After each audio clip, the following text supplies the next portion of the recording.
Greetings, and thanks again for joining me here at Good Things About Japan.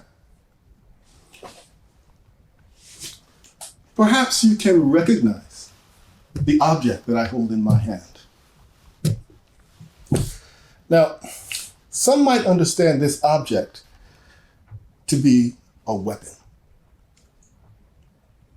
Others might know it to be a particular weapon known as the sword.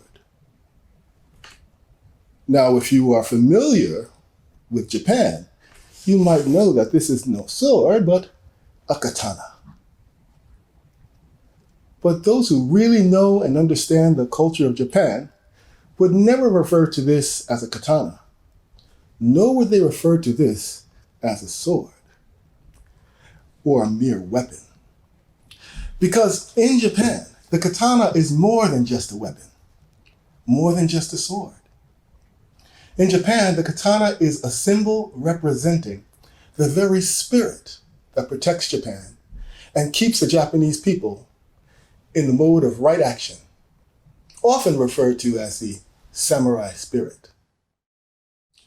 Soon you will be permitted just a few brief glimpses of katana master Shimojima as he crafts one of his famous katanas.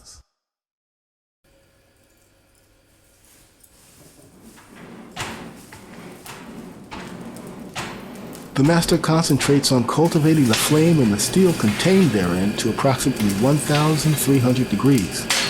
The process requires a particular combination of oxygen and charcoal.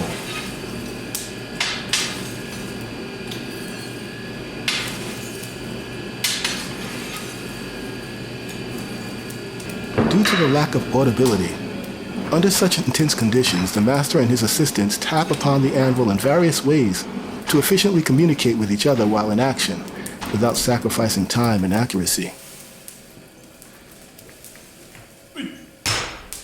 The red-hot steel is removed from the fire, and the master and his attendants immediately begin to pound upon it in rapid and rhythmic succession, sending embers scattering in all directions.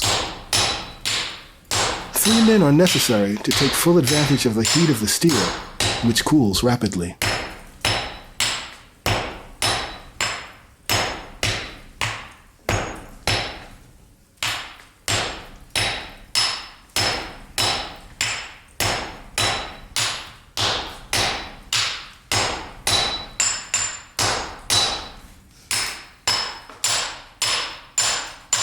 The steel is rolled and coated in straw ash to prevent oxidation from degrading its quality, and is returned to the flame for reheating.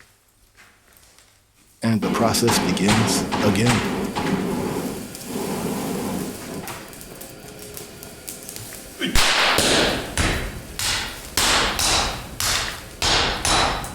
This process must be undergone several times before the steel is flat enough to be folded, and 2 different grades of steel must be folded 10 times each in order to achieve the tensile strength and integrity of a true katana.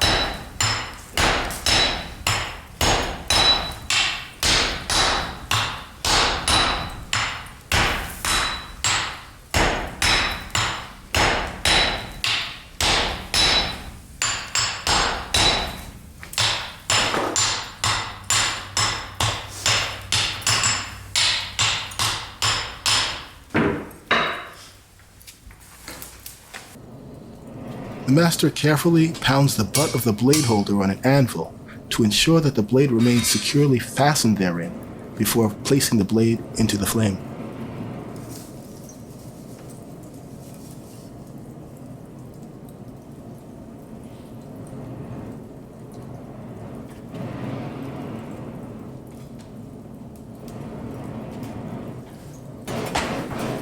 The flame must be heated to approximately 800 degrees. The master repeatedly thrusts the blade into the charcoal to assure that it is evenly heated from base to tip. The master must vigorously pump air into the kiln to achieve the desired temperature. It is entirely a matter of experience and trade mastery when the blade is hot enough to remove from the flame. Every master has its own sense of when the metal is heated optimally, based on the color and intensity of the glow.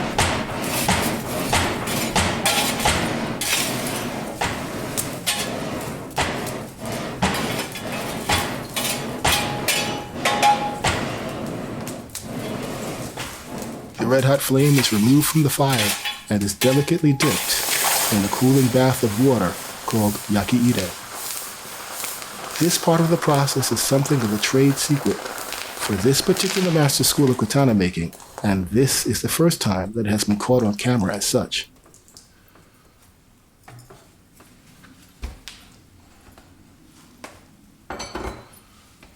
Just as soon as the blade has cooled, the master files and inspects it for any imperfections to be corrected. Bear in mind that it can take up to 1 year to complete the fashioning of an authentic katana.